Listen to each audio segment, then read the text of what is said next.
אז שכולם בואו איתי לאכול, זה כזה או לא בשבילי, כאילו הגרביים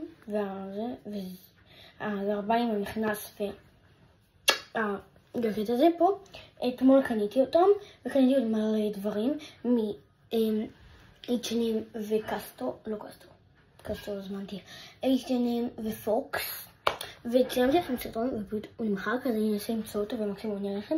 והיום הייתי עם אמא שלי בסופר פארם ובעוד חנות ששכחתי את השם שלה, ואין לי תעסקת עכשיו, אבל לא קנינו דברים לי כי אמא שלי.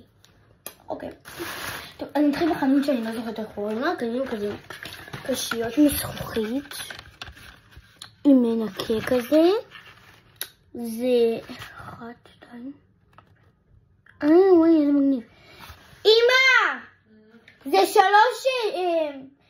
כוסות רגילות ו3 גם שהן קצת עקומות. כן, זה לא עקום, זה הקטע שלהם. כן, זה יפה. אז הנה, יש 3 כאלו ו3 כאלו ומנקה אחד. נו מה, זה לא תאורה טובה אבל. טוב, אל תתייחסו. זה היה לנו איזה פעם ופשוט איבדנו את זה. יש לנו עכשיו מפלסטיק וזה כאילו אפשר להכניס למטבח. זה לסבון כלים או משהו ששוטף. לנו יש סבון כלים, לא כזה. אבל שמים את זה פשוט על הכיור או ליד כזה. וזה תופס כאילו ככה, זה כזה גומי. ועכשיו נעבור לספר. לא קנינו הרבה דברים וזה אחד דברים לאמבטיה. זה למטבח. וזה האמבטיה. טוב, אז אמא שלי קנתה לה ולי. אני מדברת בעוד המשחה שלה. נראה לי קנתה עוד אחד, לא? טוב, אז המשחת שיניים הזאת היא לשיניים רגישות. הן ממש טובות. ועכשיו הם במקצה 10 שקל. זה אמור לעלות כאילו 17 שקלים.